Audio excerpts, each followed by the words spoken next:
नमस्ते, कैसे हैं आप सभी लोग। आशा करता हूँ आप लोग बहुत ही ज़्यादा अच्छे होंगे।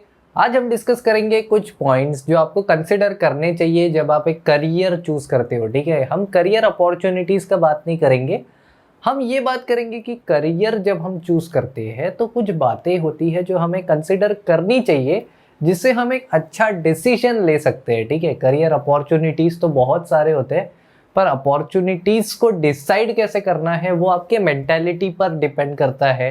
अगर आपका मेंटालिटी को अगर हम क्या होता है ना, कम उम्र में बड़े आसानी से आप किसी बच्चे को मैनिपुलेट कर सकते हो।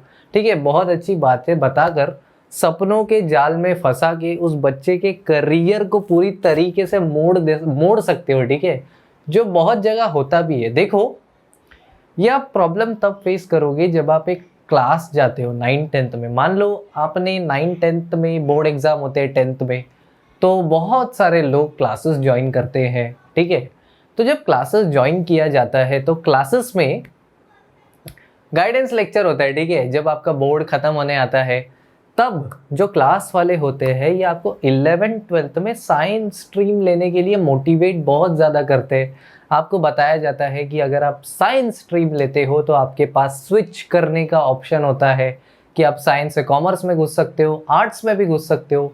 आपको साइंस जम नहीं रहा है तो आप किसी भी पॉइंट पर छोड़ के किसी और स्ट्रीम में जा सकते हो।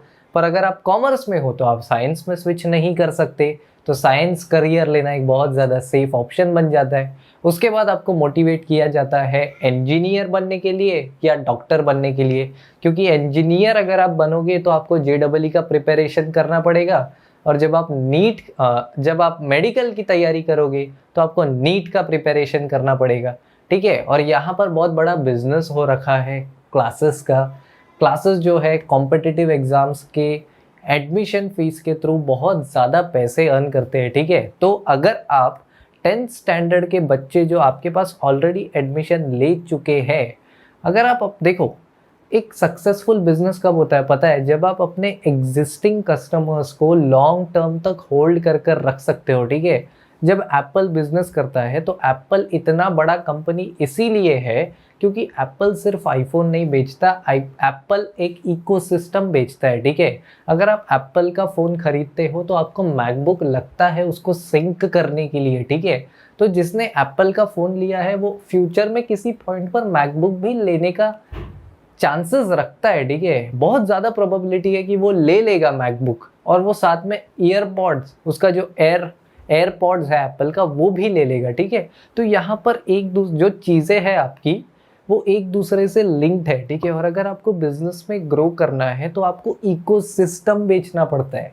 आप सिर्फ एक प्रोडक्ट को बेचकर ग्रो नहीं कर सकते। ठीक है, कब तक आप एक प्रोडक्ट बेचोगे?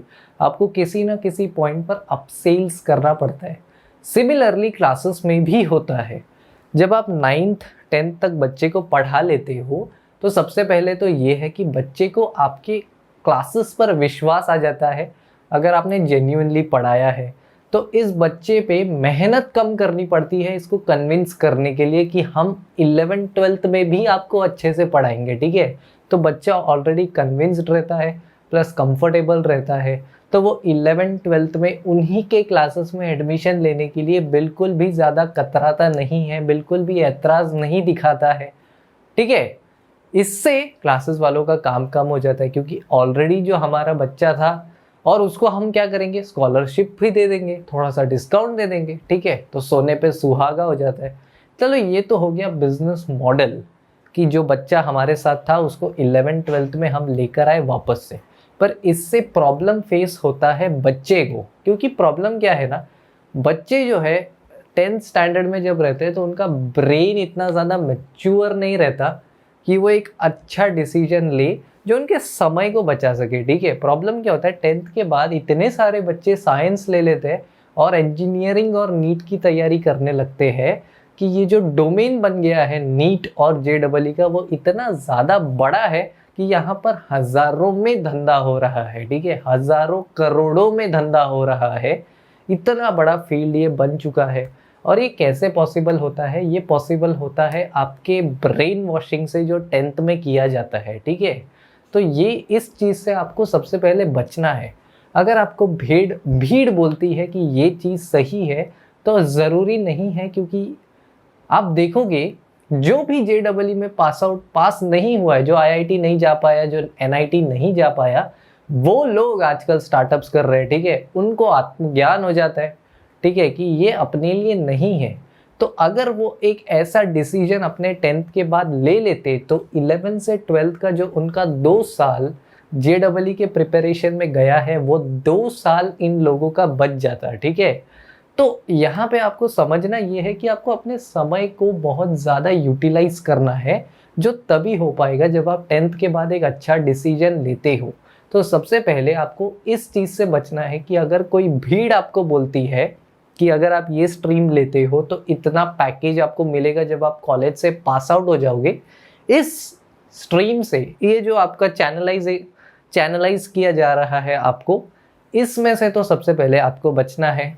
दूसरा, आपको सिर्फ एक पर्सपेक्टिव कंसिडर नहीं करना है, आपको बहुत सारे लोगों का बात सुनना है और बहुत सारे लोगों का व्यू देखना है कि अगर कोई साइंस में है तो वो क्या बोल रहा है, कोई कॉमर्स में है तो वो क्या बोल रहा है, कोई आर्ट्स में है तो वो क्या बोल रहा है, ये लोग ने आगे कैसे प्रोसीड किया है। जैसे आप देखोगे साइंस के बच्चे आगे जाते हैं, अपना JEE का पेपर लिखते हैं, ठीक है। JEE का पेपर लिखने के बाद जब वो कॉलेज में घुसते हैं तो इंजीनियरिंग में स्ट्रगल करते हैं, क्योंकि कॉलेज उनको मिलता है टायर 2 टायर 3, ठीक है। तो ऐसे इसमें वो लोग स्ट्रगल करते हैं और सडनली स्टॉक मार्केट का कोर्स लॉन्च कर देते हैं या फाइनेंशियल एजुकेशन में घुस जाते हैं, ठीक है। अगर आपको फाइनेंशियल एजुकेशन ही पढ़ाना था तो आपने 10th के बाद कॉमर्स क्यों नहीं लिया?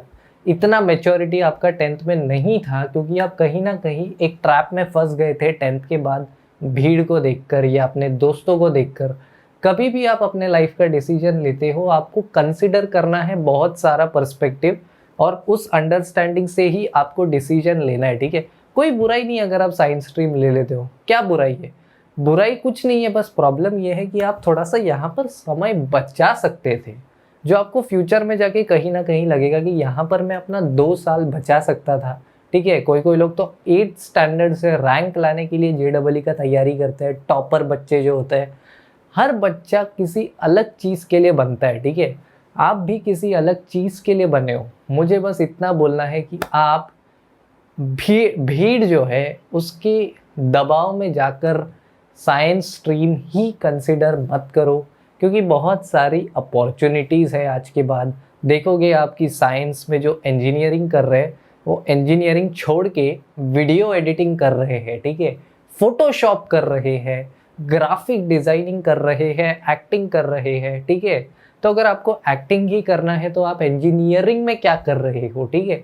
बड़े से बड़ा IITian कोचिंग क्लासेस में जाकर पढ़ाई करा रहा है, ठीक है, पढ़ा रहा है।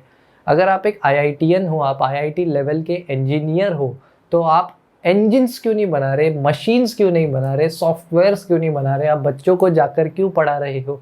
क्योंकि मज़ा आता है बच्चों को पढ़ाने में, ठीक है, अलग ही लेवल का फीलिंग आता है। तो चॉइसेस चेंज हो जाते हैं समय के साथ, ठीक है। तो कोई चीज़ फिक्स नहीं रहती। अगर आपको 10th के बाद बोला जा रहा है कि आप ऐसे ऐसे नॉर्मल सीढ़ी चढ़ के कहीं पहुंचने वाले हो, तो ऐसा बहुत कम होता है, ठीक है। ये एक अपसेल्स करने का टेक्निक है, और पेरेंट्स भी कन्विंस रहते हैं कि अगर हमारा बच्चा साइंस लिया है तो उसका फ्यूचर कहीं ना कहीं सिक्योर है।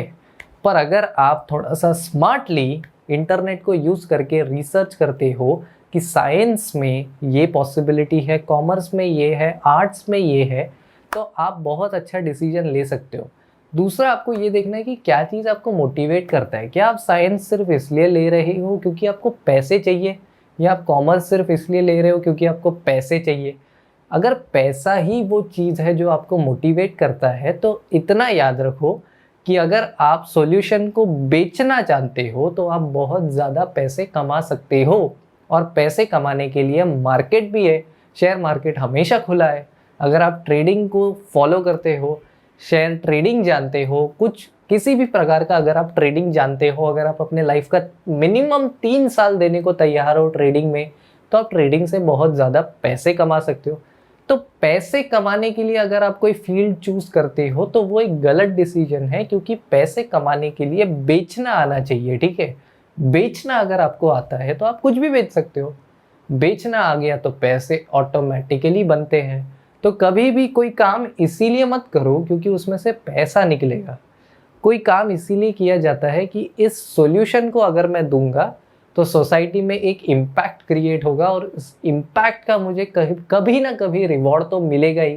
ठीक है, रिवॉर्ड पैसा कभी नहीं होता है। ठीक है, ये बस एक इल्यूजन है कि पैसे बहुत ज़्यादा मिलेंगे तो कुछ होगा। पैसे मिलते हैं जब आप प्रोसेस को फॉलो करते हो। ठीक है, तो अगर पैसा आपको मोटिवेट करता है तो थोड़ा सा रुक जाओ और स्मार्टली डिसीजन लो। ठीक है, और तीसरा जो बहुत ज़्यादा इम्पॉर्टेंट है वो है सेटिस्फैक्शन। ठीक है, काम करने के बाद सेटिस्फाइड फील होना चाहिए। ऐसा नहीं है कि बस काम घिसे जा रहे कुछ समझ में नहीं आ रहा, बस घिसे जा रहे। ठीक है, ये बहुत बड़ा प्रॉब्लम है। अगर आपको काम में मज़ा नहीं आता है तो मत करो भाई। 10वीं के बच्चे अगर काम को एंजॉय नहीं करते हैं तो फिर क्या मतलब है। ठीक है, 10th के बाद अगर आप अपना लाइफ में एक ऐसा डिसीजन लेते हो जिसमें जो काम आप कर रहे हो उस काम को करने में आपको बिल्कुल मज़ा नहीं आता है तो एक गलत काम है वो।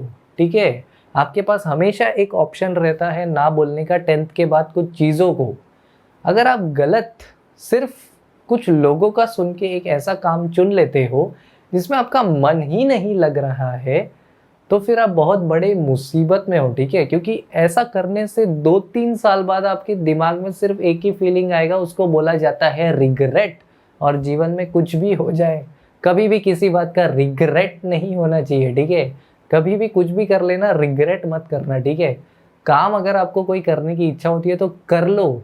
जितना ज़्यादा फेल होगे उतना ज़्यादा आपको एक्सपीरियंस मिलेगा और उतना ज़्यादा आप सक्षम बनोगे। ठीक है, तो आपको फेल होने से डरना नहीं है और आपको इसीलिए काम नहीं करना है कि आपको बहुत ज़्यादा पैसे इनिशियल स्टेज में मिलेंगे।